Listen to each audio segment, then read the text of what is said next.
Bonjour tout le monde, bienvenue à ce nouvel épisode de Mindset Croissance. C'est Mathieu en compagnie de William. Aujourd'hui, on a un sujet super intéressant à vous présenter. Ça va être notre premier épisode sur lequel on va parler de motivation. Fait qu'un sujet un peu plus au niveau de la psychologie. Salut William, comment ça va aujourd'hui? Hey, ça va bien, Mathieu. Là, je suis tellement motivé à parler de motivation. Là. La motivation est vraiment au maximum aujourd'hui. Yes sir. Fait que pourquoi qu'on veut vous parler de motivation, puis de où vient notre expertise en tant que telle en motivation? Mais dans le fond, comme vous savez, peut-être pas, ou peut-être pas, dans le fond, moi puis William, on est deux étudiants en dernière année du baccalauréat en nutrition. Puis la motivation, c'est quelque chose qui est quand même très important au niveau de la nutrition parce que on peut bien donner tous les conseils nutritionnels ou faire des plans pour tout le monde qui veulent. S'ils adhèrent pas au plan, ils adhèrent pas au changement des habitudes de vie, s'ils n'ont pas de motivation, ben les résultats vont pas se passer. Donc, au niveau de la motivation, c'est super important de notre opinion. Puis, à la dernière session, on avait le choix à faire un cours à option. Puis, tous les deux, on a décidé de s'inscrire à un cours de motivation au département de psychologie. Puis, ça a été super intéressant. On a vraiment aimé ça. Les deux, on a eu quand même un bon résultat. Qu'est-ce que tu en penses, William? Ben écoute, on a fini avec A. Moi, j'étais à un point d'avoir A+. J'étais un petit peu déçu, là. J'ai manqué mon examen final. Mais, puis toi, t'es aussi à A, mais pas autant bon que moi, évidemment, là. Bon, Mais, bon, c'est ça. ouais, c'est ça. Fait que dans le fond, on n'est pas des grands experts de motivation. Tu sais, on n'a pas un bac en psychologie, etc. Mais on a quand même fait un cours là-dessus. Puis on a beaucoup appris. Puis c'est des choses qu'on pense qui sont super importantes là, si vous suivez notre podcast puis vous avez de l'intérêt à améliorer votre alimentation, à faire plus d'activité physique, de vous améliorer dans votre sport ou dans votre croissance personnelle, au travail, au projet, etc. Je pense que la motivation, c'est un aspect super important à aborder. Donc, c'est pour ça qu'on veut en parler. Donc, avant de commencer, je vous invite à vous abonner, à nous suivre pour pas manquer les prochains épisodes parce que ça va être le premier de plusieurs sur ce sujet-là. Donc, si ça vous intéresse, euh, suivez-nous parce que vous ne voulez pas manquer la suite. Puis c'est ça. Donc, aujourd'hui, on va parler de la motivation intrinsèque. Tu sais, on parle souvent de motivation extrinsèque, puis là, de motivation intrinsèque. Fait que on va essayer de définir c'est quoi ces termes-là, pourquoi la motivation intrinsèque c'est mieux, pourquoi c'est important d'en avoir pour atteindre nos buts. Puis, tout d'abord aussi, on va parler des besoins physiologiques puis des besoins psychologiques. C'est quoi la différence entre les deux?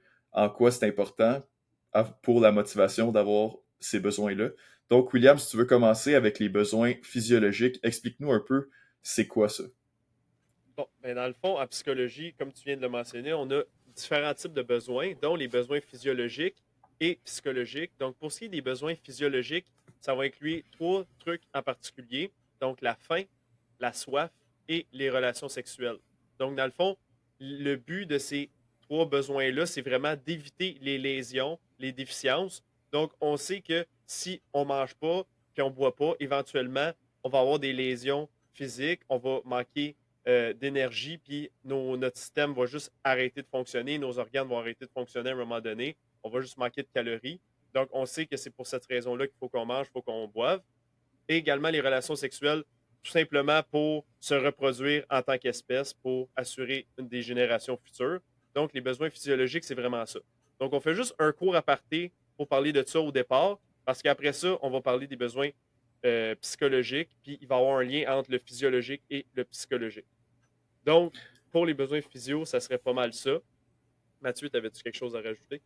Oui, on pourrait même rajouter à ça, je pense, comme ça, la respiration, parce que c'est encore plus un besoin physiologique de base, tu sais, respirer de l'air. Si on n'a pas ça, on survit pas. Fait que c'est ça vraiment, c'est les besoins physiologiques, c'est qu'est-ce qui va être essentiel vraiment à notre survie. Puis dans le fond, là, si on fait la transition vers les besoins psychologiques, là, ça va être peut-être pas au niveau physique pour éviter des lésions, mais dans la psychologie, c'est considéré que les besoins psychologiques sont tout aussi importants au bien-être d'un individu puis à sa santé finalement. Ben, c'est ça, parce que tu l'as dit, les besoins, que ce soit physiologiques ou psychologiques, sont vraiment importants parce qu'ils font partie des besoins de base en psychologie. Donc, comme on l'a vu, c'est un besoin de base. Donc, vraiment, ça va être autant important l'un que l'autre. Je te laisse continuer. Parfait.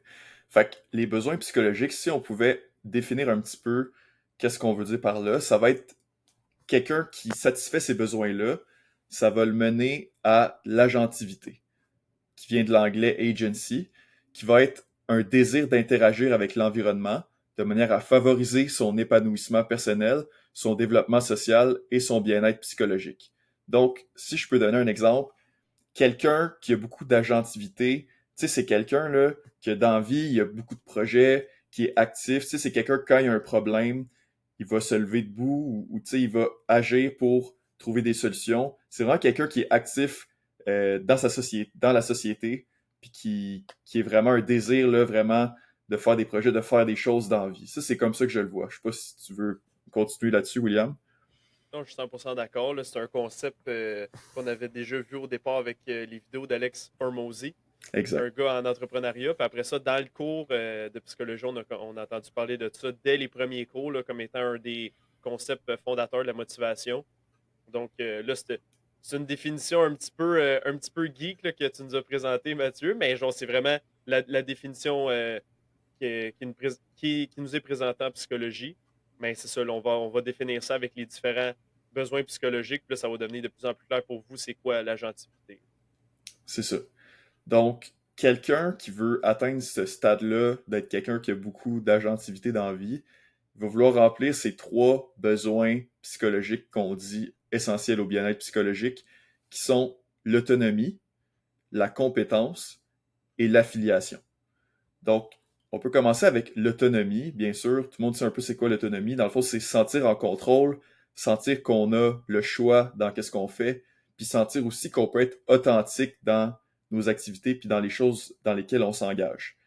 Donc, bref, on veut soutenir l'autonomie de la personne et adopter son cadre de référence puis être empathique. Ça, c'est quand on veut motiver quelqu'un, par exemple. On veut vraiment soutenir l'autonomie de l'autre personne pour maintenir sa motivation, maintenir son sentiment d'autonomie, qui est un besoin psychologique qu'on dit essentiel. Ouais, c'est ça. L'autonomie, c'est vraiment l'idée que la personne va finalement se prendre en main par elle-même. Tu sais, quand on élève des enfants, là, on parle tout le temps, là, ah, là, mon enfant, là, je vais lui donner de plus en plus d'autonomie. Tu sais. Quand c'est un bébé, il faut littéralement tout faire pour le bébé, pour qu'il survive, littéralement. Puis plus qu'il va vieillir, quand il a 2 ans, tranquillement pas vite, 2 ans, 4 ans, 6 ans, à chaque étape de vie, on va avoir de plus en plus d'autonomie dans différentes tâches. Et ben, quand on arrive à l'âge adulte, là, par exemple, nous, on parle beaucoup de nutrition, d'entraînement. Ben là, on veut donner de l'autonomie aux adultes pour qu'ils commencent à s'entraîner, qu'ils prennent en main leur nutrition. Donc, vraiment, l'autonomie, ça va être un besoin psychologique qui est important. Et pour ces gens-là, ben, d'avoir de l'autonomie, ben, ils vont être plus fiers d'eux, puis ils vont être en mesure de. Ça va renforcer leur comportement, ni plus ni moins. C'est ça. Donc, l'autonomie, premier point super important. Deuxième point, ça va être la compétence, donc un sentiment de compétence. Fait que c'est se sentir efficace dans nos interactions avec l'environnement. Puis là, il y a plusieurs concepts qui peuvent mener à un sentiment de compétence. Souvent, on va parler d'état de flow. L'état de flow, là, ça va vraiment être une absorption globale dans une activité qui nous offre un défi optimal.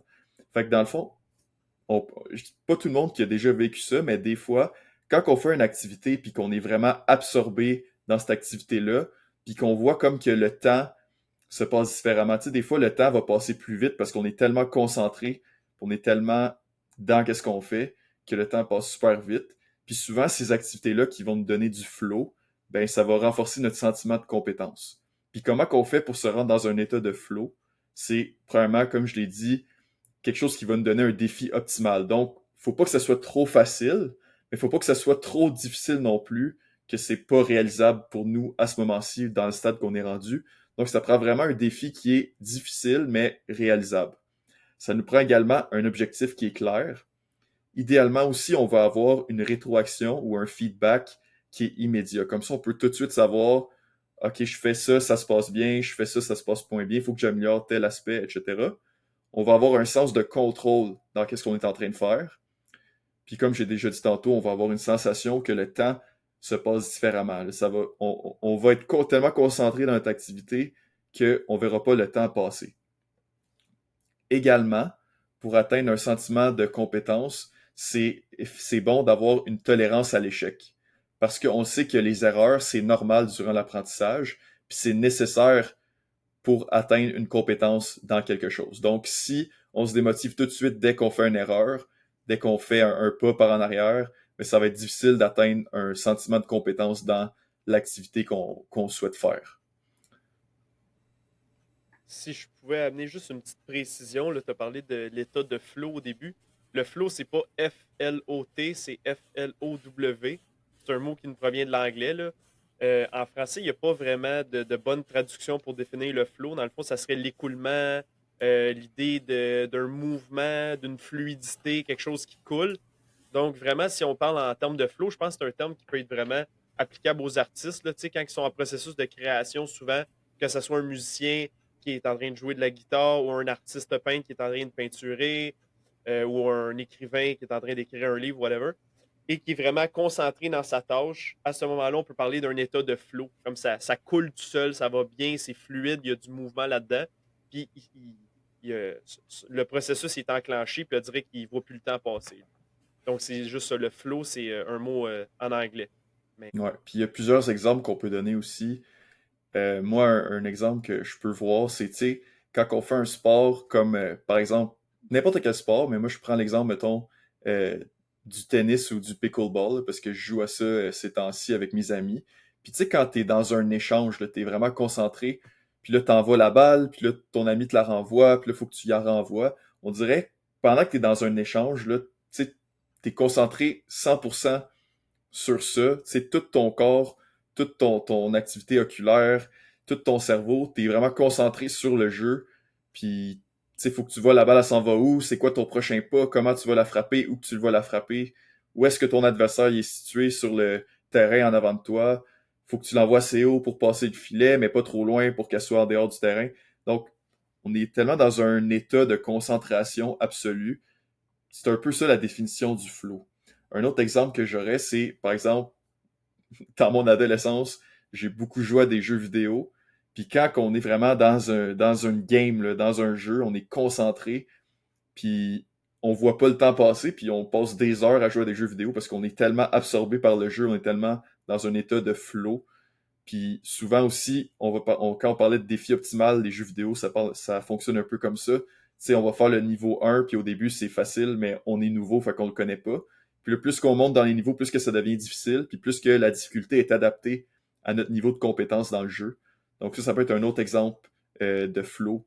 Puis dans le fond, pourquoi que c'est autant addictif, les sports, les jeux, etc., c'est parce que justement, on a, on a un défi qui est optimal, puis ça nous permet vraiment là, d'avoir un sentiment d'être compétent dans ce qu'on fait. Parfait. Donc, ça, c'était ça pour le sentiment de compétence. Puis ensuite, le dernier élément des besoins psychologiques qui est super important, c'est l'affiliation, ou on pourrait aussi dire le sentiment d'appartenance. Donc, pour tous les humains, ça va être important d'établir des liens étroits avec d'autres personnes, avec aussi une communauté. Puis ça aussi, il faut le faire de façon authentique. Tu sais, si pour avoir des amis ou être avec ma blonde, il fallait que je sois quelqu'un d'autre que à l'intérieur, je sens pas que je suis vraiment cette personne-là, je me sens pas authentique, ce serait pas vraiment des liens étroits, ça vient pas vraiment nourrir mon sentiment d'affiliation. Fait que l'authenticité est vraiment importante ici. Puis, c'est ça. Donc, faut être impliqué, connecté dans des relations qu'on sent qui sont chaleureuses. Donc, on veut se soucier des autres, mais également sentir que les autres se soucient de nous. Donc ça va vraiment nourrir notre sentiment d'affiliation, puis ça va nourrir nos besoins psychologiques. Fait que, par exemple, si on veut s'engager dans une activité, ben, avoir des collègues de travail ou un gestionnaire avec qui on s'entend bien, ça va nourrir notre sentiment d'affiliation. Si on veut relever un nouveau défi, ben des fois avoir un ami qui le fait avec nous, ou même avoir un mentor ou un coach ou un guide, ben ça va nous aider à avoir un sentiment d'affiliation, ça va augmenter la satisfaction de nos besoins psychologiques. Puis aussi faire partie d'une communauté, soit réelle ou maintenant avec l'Internet, qui peut être aussi virtuelle, mais ça va renforcer notre sentiment d'appartenance envers cette activité-là, envers cet engagement-là. Fait que ça va mieux nourrir nos besoins psychologiques. c'est un excellent point que tu amènes, l'affiliation, parce que, tu sais, dans le, dans le monde moderne de l'information, on pourrait dire c'est quoi le rôle des kinésiologues, des nutritionnistes ou des coachs de fitness, tout ça, parce que dans un sens, on peut juste aller sur Internet puis chercher, faire de la recherche puis tout trouver par nous-mêmes. Là. On n'a plus besoin vraiment de coach pour savoir quoi faire en termes d'alimentation ou d'entraînement parce que tout est disponible au bout de notre téléphone, ni plus ni moins. Mais vraiment, l'aspect affiliation puis d'être redevable à notre coach, c'est vraiment ça qui rend l'utilité. C'est ça qui donne l'utilité au coach aujourd'hui. C'est vraiment, ben là, tu sais, j'ai une relation d'humain à humain parce que fondamentalement, on est fait pour ça. Donc, je peux parler avec, disons, Mathieu, qui est mon coach aujourd'hui. Fait que là, je dis, hey, Mathieu, dans ma dernière semaine d'entraînement, ça n'a vraiment pas bien été pour telle raison. Puis là, Mathieu va dire, OK, c'est quoi les ajustements qu'on peut faire? Donc, vraiment, il va être en mesure de un, me comprendre parce que lui aussi, il est humain. C'est pas un robot. Puis qui va être capable de faire les changements en conséquence parce que, tu sais, sur Internet, on peut trouver toute l'information. Mais après ça, d'aller voir un coach directement, il peut avoir apporter des nuances dans son discours, puis d'être en mesure d'ajuster ça à tous et chacun. Donc, vraiment, c'est ça. L'affiliation, c'est vraiment important. Puis tu l'as bien mentionné, le CrossFit, c'est vraiment un bon exemple en termes de fitness, de vraiment. Ils ont vraiment créé une communauté, là, le CrossFit. Là, les gens vont là, puis c'est vraiment motivant pour eux de s'entraîner là chaque semaine dans des cours de groupe. Donc, il y a vraiment de la place pour tout le monde là-dedans. Là. Si vous êtes plus introverti, vous pouvez juste vous inscrire à un gym, aller vous entraîner, c'est correct. Mais si vraiment vous sentez que vous avez besoin d'être accompagné au départ, donc vous avez besoin d'affiliation, un sentiment d'appartenance, ben, vous pouvez aller dans des cours de groupe, aller consulter, par exemple, une nutritionniste si vous pouvez y aller avec quelqu'un de votre famille. Ou, fait, il y a vraiment besoin, il y a vraiment moyen de créer l'affiliation de cette façon-là. Ouais, puis je suis 100% d'accord que vraiment, d'avoir un professionnel de la santé ou un coach, ou etc., c'est vraiment le côté humain, le côté d'affiliation, je crois personnellement, qui est le plus important. Parce que comme tu dis, maintenant avec l'Internet, c'est vrai qu'il y a beaucoup d'informations qui est disponible, qui ne l'était pas avant. Par contre, au point où on en est à ce moment, il y a tellement d'informations différentes que des fois, je pense que les gens ils ont de la difficulté à faire la différence entre qu'est-ce qui est vrai, qu'est-ce qui est pas vrai, qui est adapté à moi, qu'est-ce qui l'est pas, qu'est-ce qui s'applique à moi, qu'est-ce qui s'applique pas. Donc, je pense que où est-ce qu'on en est aujourd'hui en 2024, c'est encore important d'avoir quelqu'un qui peut vraiment nous guider là-dedans, quelqu'un qui est vraiment au courant de la science, puis qui peut, tu sais, nous faire un plan pour nous qui va être vraiment adapté à notre situation. Mais de plus en plus, c'est vrai avec l'intelligence artificielle, tu sais, l'information, puis avoir un guide vraiment plus au niveau, tu sais, numérique, tu sais, qu'est-ce que je dois faire, puis ça va être plus facile, plus atteignable. Mais par contre, le côté d'avoir quelqu'un qui est là avec toi, qui te guide, qui peut te comprendre, tu sais, le côté plus émotif, je pense que ça va prendre encore beaucoup de temps avant que l'intelligence artificielle puisse répliquer qu'est-ce qu'un vrai humain peut offrir à quelqu'un d'autre. Fait que, à ce niveau-là, vraiment, l'affiliation, c'est quelque chose qui est super important. Puis, si vous êtes quelqu'un qui a des objectifs de vouloir changer ses habitudes, s'engager dans des nouvelles affaires, vraiment avoir de l'affiliation avec quelqu'un, un ami, un guide, une communauté, c'est super important. Puis également, si vous autres même, vous êtes un futur nutritionniste comme nous, ou un coach, ou quelqu'un qui veut motiver quelqu'un, ben vraiment, le côté humain, le côté relationnel, le côté d'empathie, de comprendre l'autre, c'est vraiment quelque chose qu'il faut cultiver. Mhm. Puis c'est vraiment important là, pour votre valeur à vous en tant que professionnel.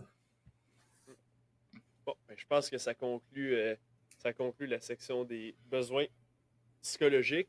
Donc maintenant, on peut enchaîner vers les différents types de motivation. C'est vraiment ça le sujet principal de notre podcast aujourd'hui. Donc, dans le fond, on va débuter par un type de motivation qui est, on pourrait dire, peu connu ou que les gens ne pensent pas que ça pourrait exister. Dans le fond, c'est la motivation. Donc, pas la espace motivation, mais vraiment L apostrophe à motivation. Donc, c'est dans des situations où vraiment on n'a aucune motivation. Donc, on croit qu'on n'est pas capable. Croyance d'inaptitude. Donc, on dit, je ne serais pas capable de faire ça. Croyance sur l'effort. Donc, on se dit, ah, ce travail-là est vraiment trop difficile pour moi. Je ne serais pas en mesure de faire ça. On accorde peu de valeur à la tâche. Donc, pourquoi je lirais ce livre-là? Ce livre-là ne m'intéresse pas. Qu'est-ce que ça va me donner? Et ça peut arriver dans des contextes aussi où la tâche est peu attrayante. Donc, par exemple, sortir les poubelles à la maison, tu sais, pourquoi je ferais ça? J'ai pas de motivation à faire ça. C'est pas vraiment une tâche qui est intéressante de sortir les poubelles. Donc, je sais pas si tu avais d'autres exemples, Mathieu, par rapport à la motivation. Non, c'est ça, c'est vraiment quand on... Tu sais, exemple, que quelqu'un se fait dire, ah, faudrait que tu fasses de l'exercice. Mais si lui, sa croyance, c'est que, ah, mais là, moi, je suis pas capable de faire ça, j'ai pas l'énergie, je suis pas capable de mettre de l'effort là-dessus, je vois pas la valeur que ça va m'apporter. Tu sais, la personne n'est pas au courant des bénéfices potentiels que l'exercice peut avoir sur elle. Fait que là, ça va pas la motiver. Puis, elle, toutes ses expériences précédentes qu'elle a eues avec l'exercice, ça n'a pas été le fun, elle a Attrayant. pas eu aucun plaisir. Donc, c'est vraiment peu attrayant. Fait que, vraiment, elle a aucune raison de vouloir faire de l'exercice, par exemple, parce que, vraiment, elle pense pas qu'elle peut le faire, elle a pas le goût de mettre de l'effort, elle voit pas la valeur que ça va lui donner, puis elle aime pas ça. Fait que là, c'est vraiment, on est dans une situation qui a aucune motivation, là. Non, c'est ça. Donc, tu l'as bien dit, pourquoi la motivation, c'est autant prévalent dans nos domaines, c'est que souvent les gens n'ont pas l'intention de modifier leurs habitudes de vie. Ils ne voient pas de problème avec l'alimentation qu'ils ont en ce moment ou le fait de ne pas s'entraîner peut-être ou d'en faire vraiment pas suffisamment. Tu sais. Donc, ils se disent pourquoi je changerais, j'ai pas de problème, blablabla. Mais à un moment donné, c'est là que les besoins psychologiques peuvent être importants. Tu sais, si on crée le sentiment d'affiliation, l'autonomie, développer la compétence, là, les gens, tranquillement, pas vite, peuvent développer de la motivation. Mais là, dans le fond, ici, si on est à la première étape, donc l'étape de la motivation, euh, on, on va vous montrer comment on peut progresser sur ce continuum-là, dans le fond, puis d'aller jusqu'à la motivation intrinsèque, qui est l'objectif ultime dans ce cas-ci. Donc, maintenant, la deuxième étape, ça serait les différents types de motivation extrinsèque. Donc, c'est quoi la motivation extrinsèque? C'est les raisons qui sont créées par l'environnement. Donc, c'est soit l'environnement, dans le fond, nous impose des trucs. Donc, soit que si on ne le fait pas, on va avoir une conséquence, ou si on le fait, on va recevoir une récompense. Donc, on va être incité à faire quelque chose. Dans le fond, c'est ça. Dans le fond, c'est soit incitation ou conséquence pour s'engager dans une activité ou dans une action. Donc, dans le fond, c'est vraiment ici la question pour les gens qui ont de la motivation extrinsèque, c'est qu'est-ce que j'y gagne? Tu sais, souvent, on va parler d'argent qui est une motivation extrinsèque. Donc, c'est quoi vraiment qu'on vient gagner à ce moment-là? Donc, on a quatre types de motivation extrinsèque. Donc, premièrement, on a ce qu'on appelle la régulation externe. Donc, dans le fond, le comportement, il dépend entièrement de récompenses matérielles ou de sanctions qui vont être données par quelqu'un d'autre. Donc, c'est vraiment ce qu'on pourrait appeler une obligation. Donc, si par exemple, euh, dans le fond, je ne vais pas à mon examen puis je ne fais pas mon examen, bien, je vais avoir zéro à l'examen. Là, fait que vraiment, ça serait un exemple de sanction qui serait donné. Un exemple de récompense matérielle, ça serait ben, aujourd'hui, viens travailler avec moi, mettons, à faire mon jardin, whatever, puis je vais te payer 20$ de l'heure. Donc, ça serait une récompense matérielle. Mais c'est vraiment de la régulation externe parce qu'on n'a vraiment pas le goût fondamentalement de faire ça, à part pour éviter la sanction ou obtenir la récompense matérielle.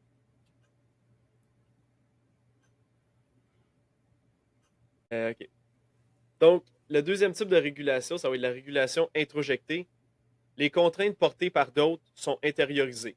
Donc, vraiment, là, on va venir faire une action parce que si on ne la fait pas, on va vraiment se sentir coupable. Donc, le mot avec la régulation introjectée, ça va être vraiment coupable. Si vous vous rappelez de ça, vous allez tout comprendre.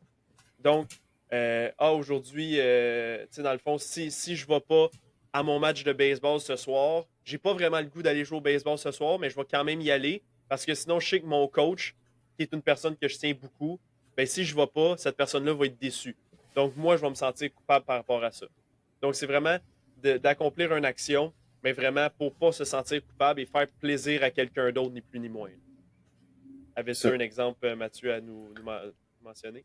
ouais, dans le fond, c'est ça. Si on passe la régulation externe, que c'est vraiment je suis obligé, sinon j'aurai une conséquence négative ou je vais avoir, sinon j'aurai pas la récompense qui m'attire, même si la tâche m'intéresse zéro.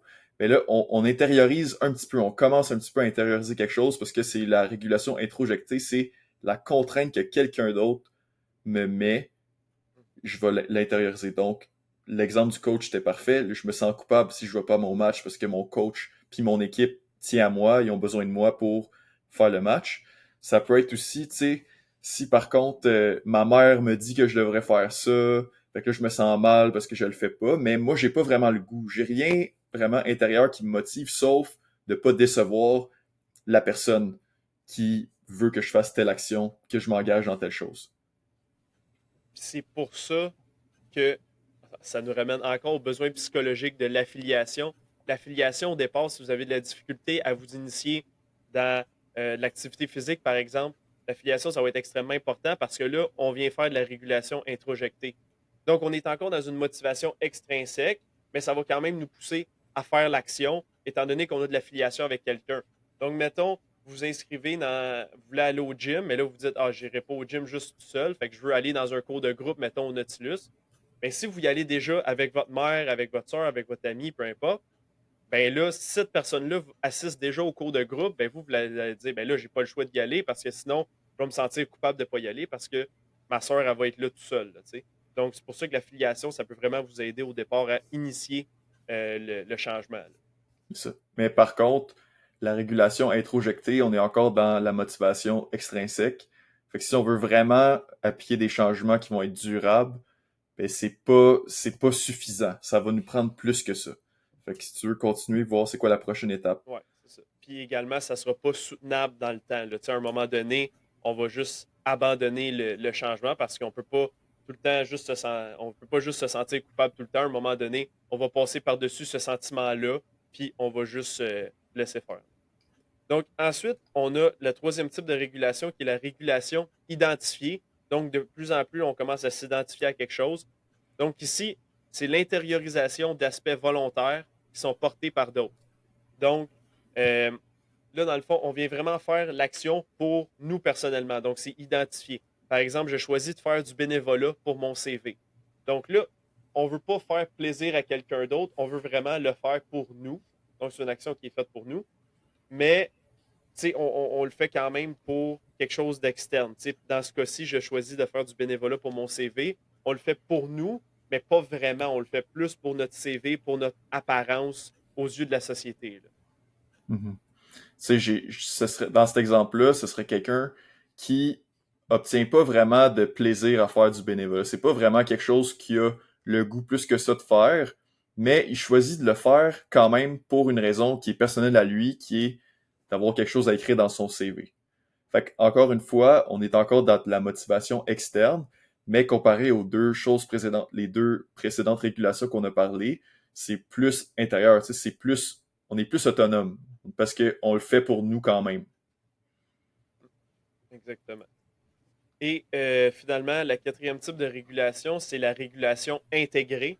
Donc, c'est une transformation, une appropriation des valeurs et comportements portés par d'autres pour soi-même. Donc, à ce moment-là, on va vraiment commencer à dire, je suis un sportif, donc je m'entraîne. Je veux être en santé, donc j'améliore mon alimentation. Donc là, vraiment, on va commencer à dire, je suis telle chose que je veux devenir, dans le fond. C'est ça. Fait que de plus en plus, là, on tend vraiment vers la motivation intrinsèque, là, avec cette régulation-là. Tu sais, c'est vraiment, moi, je suis quelqu'un qui est studieux, tu sais, je veux des bonnes notes, fait que je suis quelqu'un qui étudie. J'étudie pour mes examens, c'est important pour moi. Tu sais, peut-être que l'activité d'étudier, c'est peut-être pas encore totalement une activité qui nourrit tous mes besoins psychologiques, mais je m'identifie comme quelqu'un de studieux, donc j'étudie. Mhm. Bien résumé. Finalement, ce qui nous amène finalement à la motivation intrinsèque, donc qui est définie comme étant un engagement dans une action, une activité qui est liée à la satisfaction des besoins psychologiques qu'on a parlé au départ, donc l'autonomie, l'affiliation, la compétence. Donc, quand on a de la motivation intrinsèque, ça vient vraiment remplir ces fonctions-là. Donc, on va avoir un engagement qui est élevé. On va vraiment donner de l'effort dans cette tâche-là. On va vraiment être présent et on va se donner à 100%. On va avoir plus de créativité. qui est lié, qui est lié dans le fond avec l'intérêt. Donc, plus qu'on est intéressé par quelque chose, plus qu'on va avoir tendance à créer, avoir des nouvelles idées, tout ça. On va avoir plus de plaisir, on va avoir plus de satisfaction et de défi. Ouais, parce que quand on a une activité qu'on est intéressé, qui nous amène du plaisir, qui nous amène de la satisfaction, puis qui nous amène un certain défi, c'est dans ces situations-là qu'on va être le plus créatif. Ah, OK, OK. Donc, la créativité est en lien avec l'aspect de défi là, qui est important. Exact. OK, c'est bon. Également, on va faire des meilleurs apprentissages. Donc, c'est tellement facile de comprendre ce concept-là. Là. Pensez à un cours à l'école que vous aimez vraiment pas. Ça va être vraiment difficile d'étudier ce cours-là. Versus si vous prenez, par exemple, comme nous, on a fait un cours à option en psychologie, c'était notre propre choix, on voulait vraiment faire ça. On avait de la motivation intrinsèque à aller faire ce cours-là. Donc là, à ce moment-là, on s'est dit, hey, on va faire ce cours-là. Puis quand c'était le temps d'étudier, ça n'a pas été un problème pour moi ni pour Mathieu. Donc, on va avoir une pensée qui est plus flexible. On va avoir un traitement de l'information qui va être plus rapide, qui va être meilleur. Donc, vraiment, tous nos sens vont être plus réveillés, puis on va être vraiment apprendre plus facilement. Fonctionnement optimal, dans le fond, là, ça le dit. On a une plus grande réalisation de soi, plus grande vitalité subjective. On va être plus réveillé.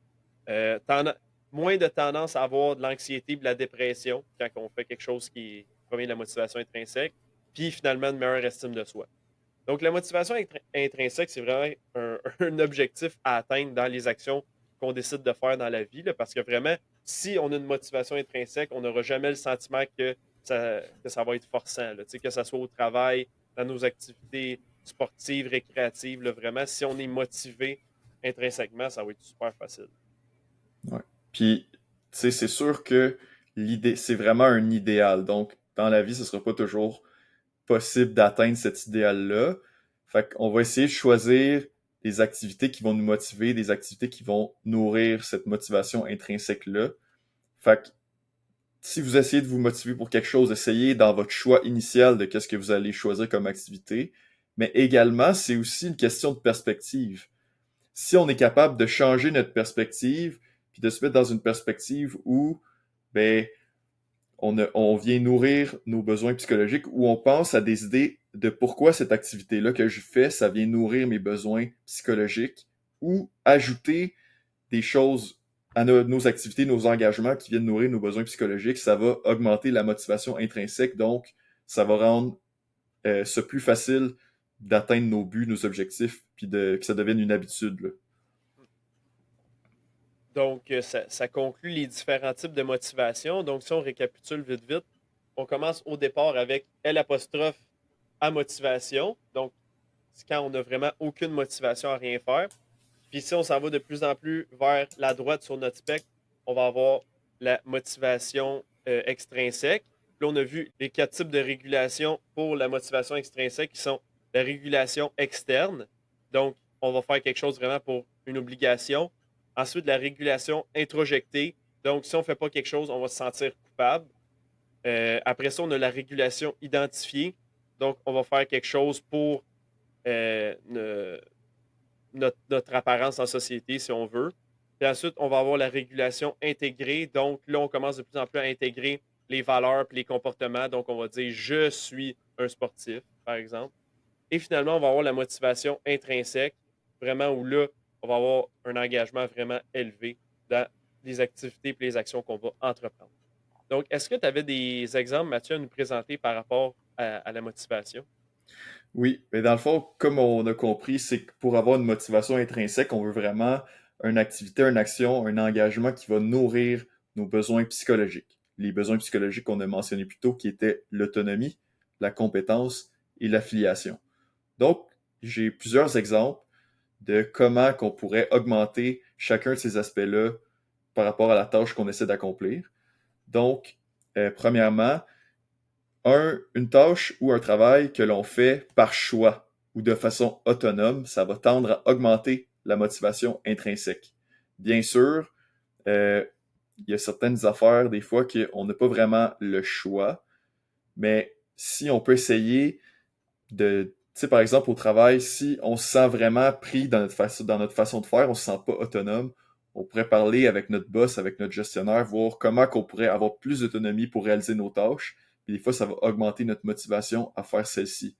Par exemple, dans notre cours de motivation, dans notre premier travail qu'on avait à faire, il fallait faire un travail sur un livre.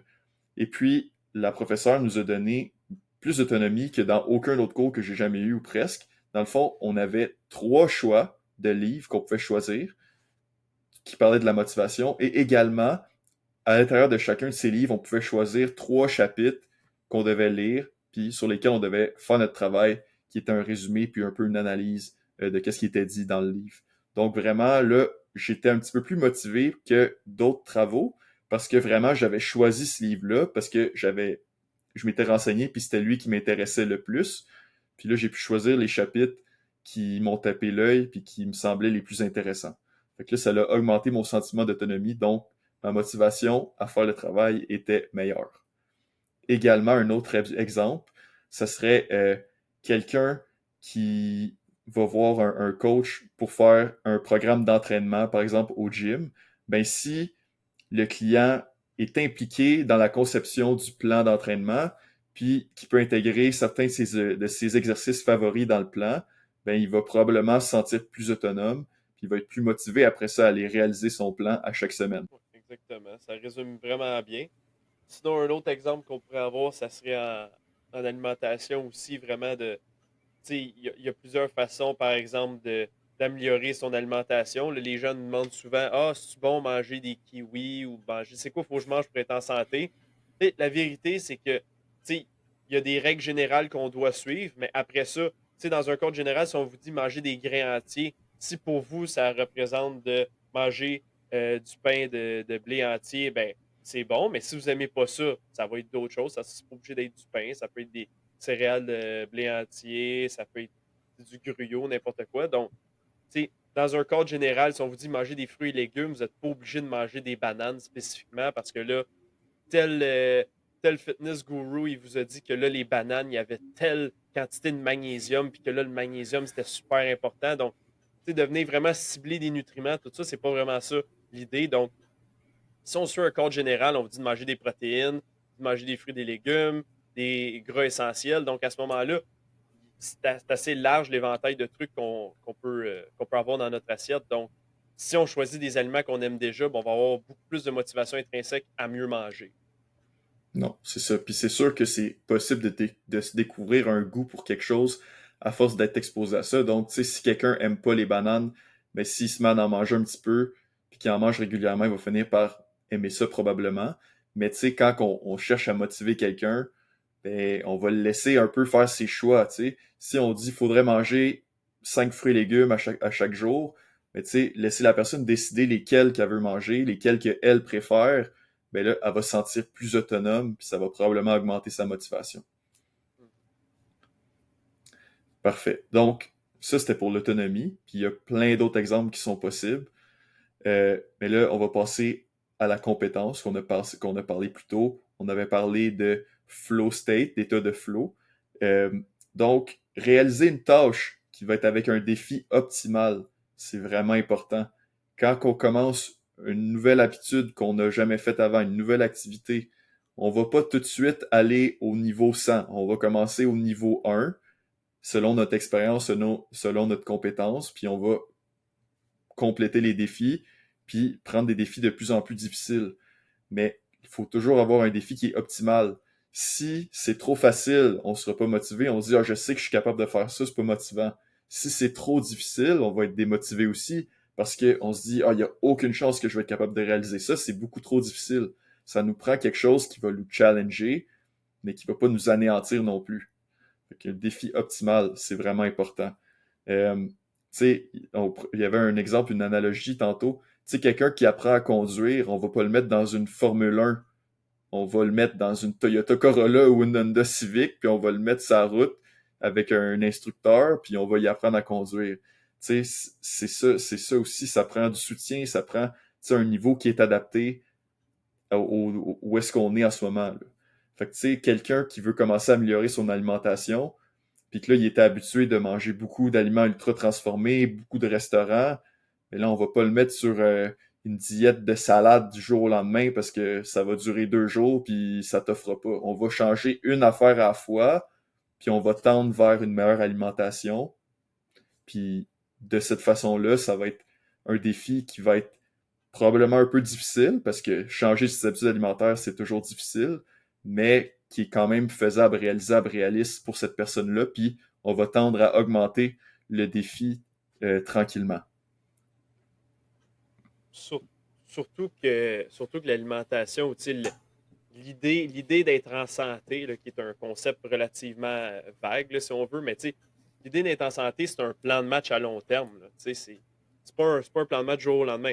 Si, mettons, on est un acteur à Hollywood, puis on doit faire un film, puis là, en l'espace de 6 mois, on doit prendre 20 livres de masse musculaire pour faire le rôle de Thor, comme on voit souvent, ben là, c'est sûr que ces gens-là vont suivre une diète extrêmement stricte, vont avoir un programme d'entraînement militaire, ils vont sûrement prendre des anabolisants, même s'ils ne le disent jamais.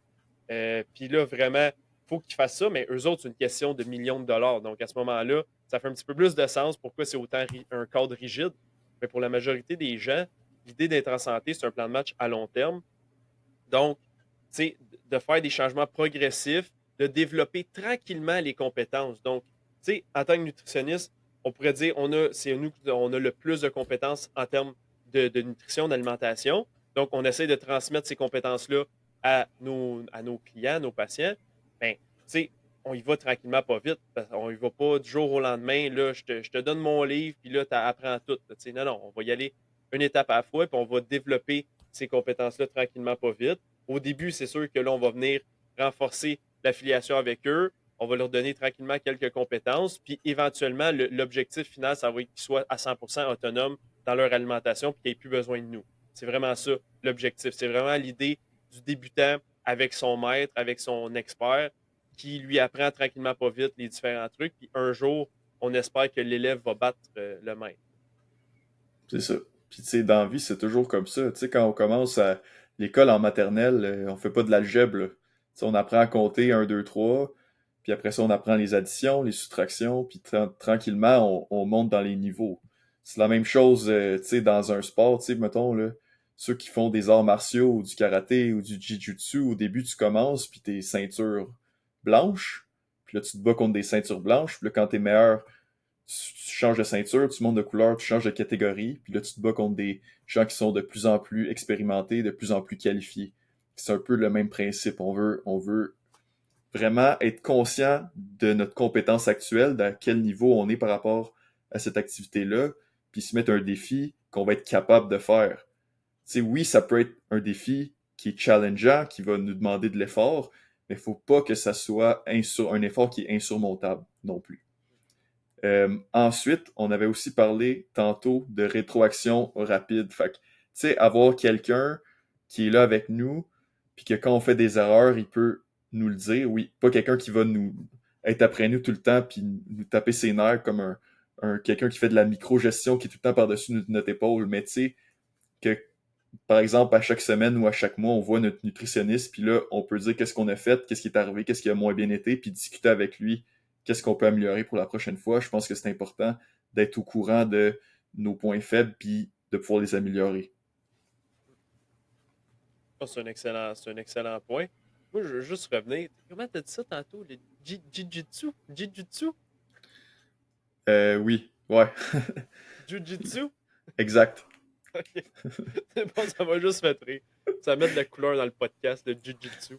On va en parler. Je pense qu'on fait un épisode complet juste sur le jiu-jitsu.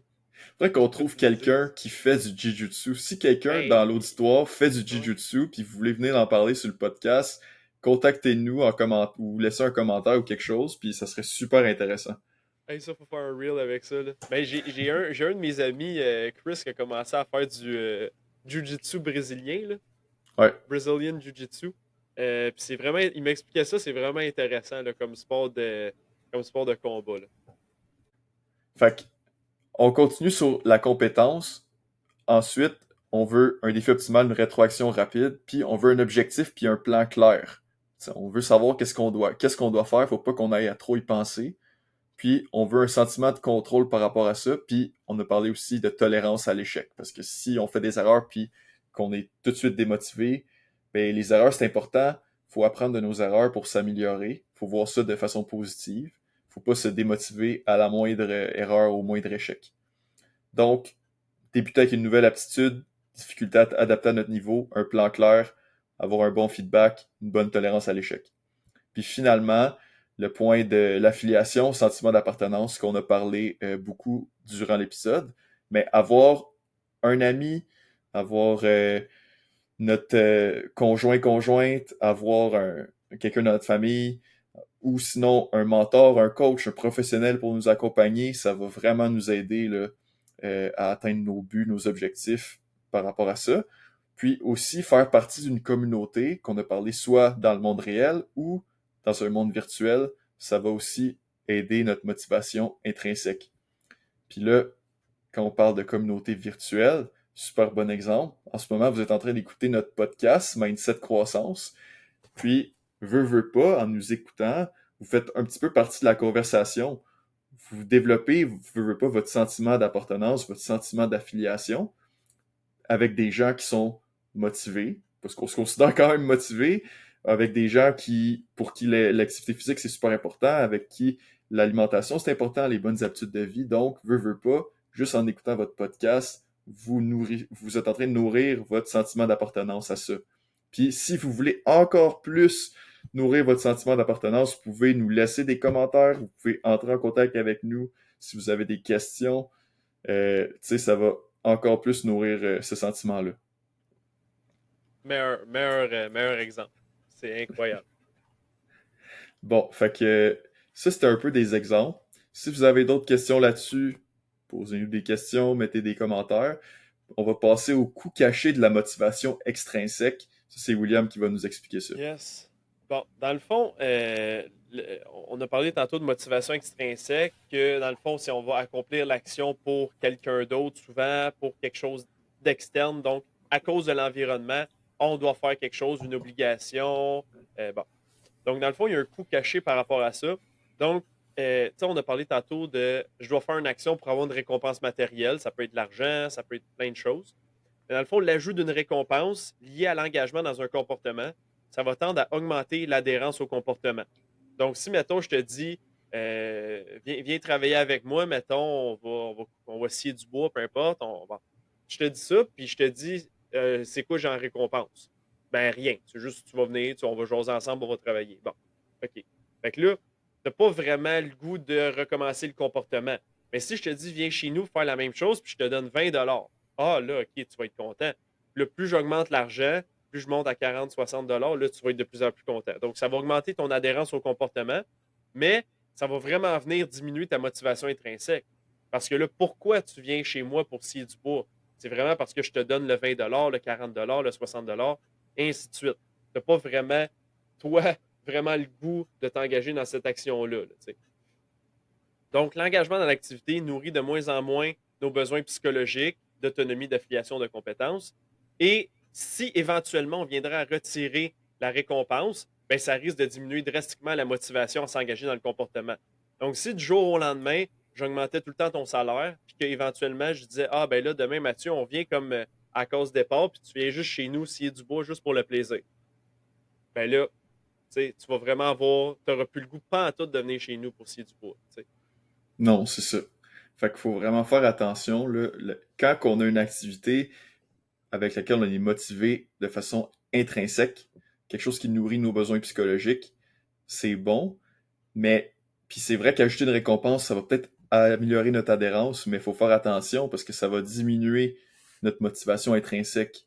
Donc si on peut maintenir la récompense dans le temps, ok, c'est une chose, mais si à un moment donné la récompense est plus là, ça va donner un coup dans notre motivation, puis ça va être vraiment plus difficile de continuer.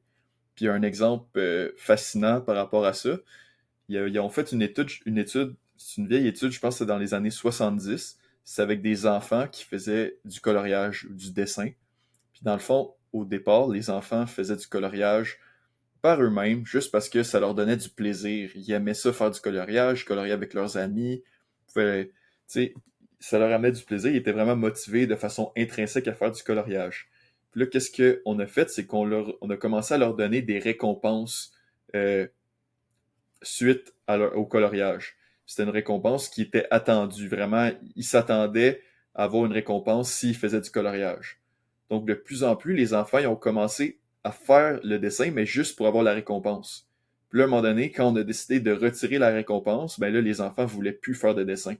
Parce que leur motivation n'était plus intrinsèque, elle était rendue seulement extrinsèque. Fait que c'est là qu'il faut faire vraiment attention quand on donne des récompenses extérieures là, vraiment à une activité. Ça peut être dangereux. Bon, c'est bien beau les enfants qui dessinent, là, mais les gens, ils veulent un exemple sportif. Euh, Dans le fond, il y a plusieurs joueurs professionnels que ça leur arrive la même chose, là, mais il y a un joueur de basket de la NBA, Kyle Kuzma, qu'au départ, il était supposément. C'était pas le prochain Michael Jordan. Là. Il n'était pas annoncé en grande pompe autant que ça, mais les gens disaient ah, ça va être vraiment un bon joueur, tu sais, une bonne recrue, il va s'améliorer, puis tout ça, puis ça peut devenir potentiellement un très bon joueur dominant sur une équipe. Là. Ça s'est jamais avéré. Pourquoi? Parce que le gars, la minute qu'il a commencé à faire de l'argent dans la NBA, puis la NBA, c'est une ligue où vraiment les gars, même un joueur moins bon va gagner 5 millions par année. Donc vraiment, c'est des gros salaires, c'est une grosse business à NBA. Donc lui, il a signé son premier contrat.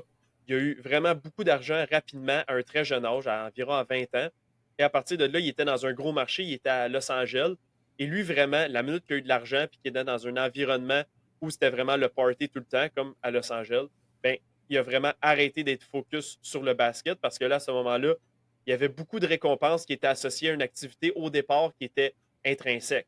Donc, si on pense au basketball, au niveau universitaire aux États-Unis, dans la NCAA, les athlètes ne sont pas payés. C'est vraiment un gros débat aux États-Unis. Les gens disent on devrait payer nos athlètes. Ils remplissent des stades de 100 000 personnes au football, au basket, les arénas sont pleines. Ils rapportent beaucoup de revenus aux universités, mais les athlètes sont aucunement payés. Donc, ils font cette activité-là depuis qu'ils sont jeunes, ils jouent au basket, ils ne sont pas payés, ils ne sont pas payés, ils ne sont pas payés. Ils arrivent à l'université, ils jouent encore devant des grandes foules, mais ils n'ont aucun salaire associé à ça. Donc, c'est vraiment l'idée pour eux, c'est de la motivation intrinsèque. Ils veulent s'améliorer, développer des compétences au basket.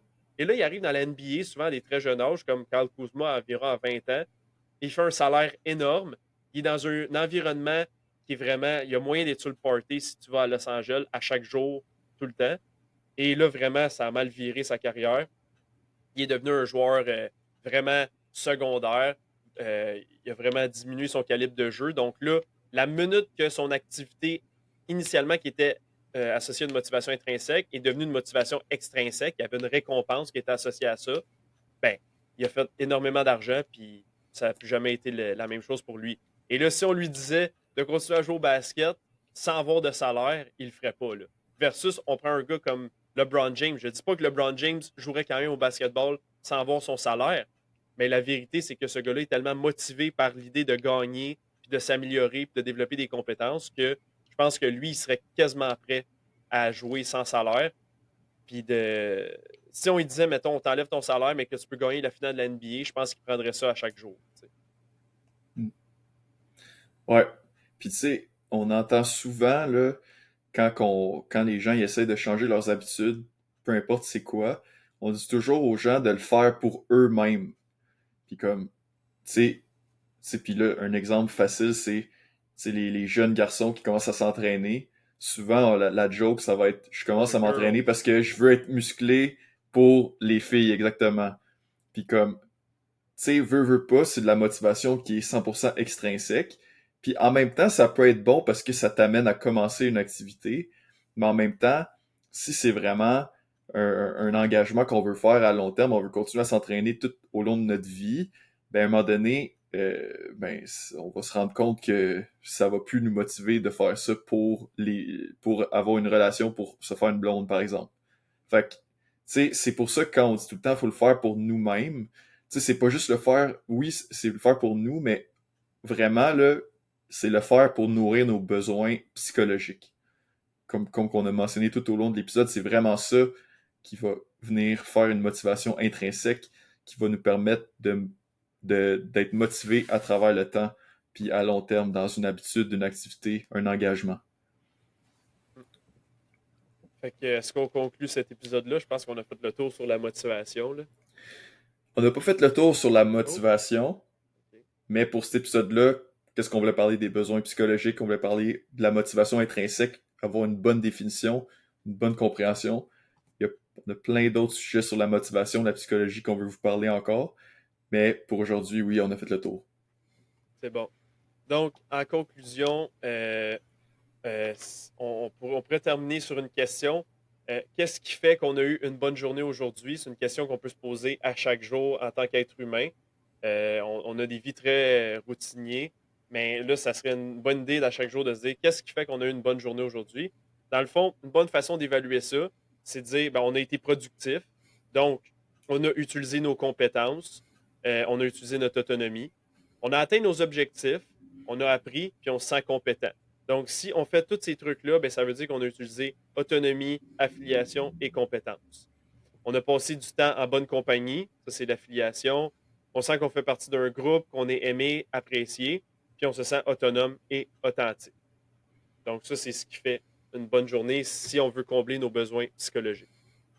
Ouais, puis tu sais, si je réponds, je pourrais répondre directement à la question, qu'est-ce qui fait qu'une journée est bonne? Personnellement, pour moi, ça va être quand que je vais avoir une journée où est-ce que j'ai été productif, je sens que j'ai accompli des choses, j'ai été m'entraîner, j'ai travaillé sur le podcast, par exemple, on a enregistré des épisodes, on a préparé des prochains épisodes, on a fait du montage pour les clips, je sens que mon projet y avance, je sens que mon temps il a été bien utilisé. Fait que ça va vraiment nourrir mon sentiment de compétence. Puis également, quand que j'ai passé du temps avec mes amis, j'ai été faire une activité avec ma blonde, j'ai été avec un groupe d'amis, on a été jouer au parc. Là, ça aussi, ça va venir. Je vais me dire, ma journée a été bonne parce que j'ai vraiment été en bonne compagnie. J'ai senti que j'ai été apprécié, puis j'ai eu du fun. Moi, c'est vraiment deux choses qui vont être super importantes. Puis, si on peut mettre la question à l'envers, qu'est-ce qui fait qu'une journée a été moins bonne? Mais souvent, c'est une journée où est-ce que j'ai été plus seul, une journée où est-ce que j'ai pas été productif, j'ai plus procrastiné, j'ai pas fait ce que j'aurais voulu faire. Puis aussi, des fois, des journées qu'on est au travail ou qu'on est à l'école, puis qu'on se sent pas full autonome, on se sent un peu contraint par les obligations qu'on a à faire. Ben, des fois, ça va être des journées plus difficiles. Fait que ça, c'est pour ma part. Je sais pas si toi, William, tu voudrais partager qu'est-ce qui fait qu'une journée est bonne pour toi, là.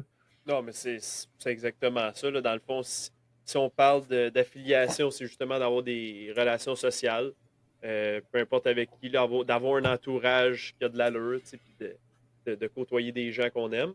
Après ça, pour ce qui est de l'autonomie, ben c'est ça, c'est de faire des trucs qu'on aime. Tu sais, c'est sûr, la majorité des gens sont pris dans beaucoup d'obligations. Plus on vieillit, plus on a des obligations. Donc, on fait des trucs qu'on ne veut pas nécessairement. Donc, c'est pour ça que c'est important de choisir notre carrière, choisir les trucs qu'on veut faire le plus possible quand on est jeune pour tout le temps être en mesure dans notre vie d'avoir plus d'autonomie puis de développer des compétences pour faire des trucs qu'on aime, là. C'est ce qu'on essaie de faire, nous, par exemple, avec le podcast. Mhm. Donc, ouais, ça résume pas mal qu'est-ce qui fait une bonne journée pour moi. Ouais. Puis tu sais que tu parles que plus qu'on avance dans la vie, plus qu'on a des obligations. Mais je pense que c'est important d'avoir une bonne perspective. Puis aussi, si on est capable de choisir c'est quoi les obligations, puis d'être autonome là-dedans, ça va nous aider aussi. Tu sais, par exemple, si moi je décide d'avoir un enfant dans le futur, mais ça amène énormément d'obligations, puis de responsabilités, de choses que je vais devoir faire. Mais si c'est vraiment une décision que je prends de façon autonome, puis que je suis vraiment conscient de qu'est-ce qui s'en vient, puis de pourquoi je veux ça, puis pourquoi c'est quelque chose que je veux dans ma vie, mais ça va m'aider après ça quand je vais avoir des obligations, des choses qui me tentent moins, mais je vais pouvoir mettre dans la perspective de j'ai choisi ça, c'est quelque chose que je veux, fait que ça va nous aider à nous sentir plus motivés. Qu'est-ce que t'en penses? Mm. Non, non, c'est à 100%. 100%. Je suis 100% d'accord avec toi. Fait que dans le fond, est-ce qu'on fait une ouverture pour notre prochain épisode? Prochain épisode de psychologie, ça va être quoi? Exactement. Fait que là, je pense que notre prochain épisode, ce sera pas nécessairement en psychologie, mais la prochaine chose sur laquelle on voudrait vous parler en motivation, ce serait la fixation des buts. Donc, comment fixer des buts, pourquoi fixer des buts, c'est quoi la méthode appropriée, comment avoir des bons objectifs qui sont réalisables, qui vont nous permettre de progresser dans peu importe ce qu'on veut progresser dans la vie. Donc, merci beaucoup à tous ceux qui nous écoutent encore jusqu'à ce point-ci. On vient franchir le cap du 1 heure. On fait des longs épisodes, mais on espère qu'ils sont vraiment instructifs pour vous. Euh, Puis dans le fond, on veut vous inviter également à aller vous abonner sur Spotify, sur YouTube si ce n'est pas déjà fait. Euh, Puis allez poser des questions, mettez des commentaires si jamais vous avez des questions pour nous, si vous avez des critiques, des trucs qu'on pourrait améliorer. Si vous avez des idées de sujets, on est preneurs aussi. Puis également, vous pouvez aller vous abonner sur nos comptes respectifs sur Instagram, donc le compte de William et Mathieu. Et vous pouvez nous envoyer des DM aussi, là, des messages privés si vous avez des questions. Ou besoin de Parfait. conseils même. On peut offrir nos services, Mathieu. Exact. On n'est Ouais. pas encore nutritionniste, mais on a tout à fait le droit de vous offrir des conseils si jamais vous voulez nous en demander. Fait que merci tout le monde pour votre écoute, puis on se voit la semaine prochaine. Yep, la semaine prochaine. Mindset croissance. Yes, sir.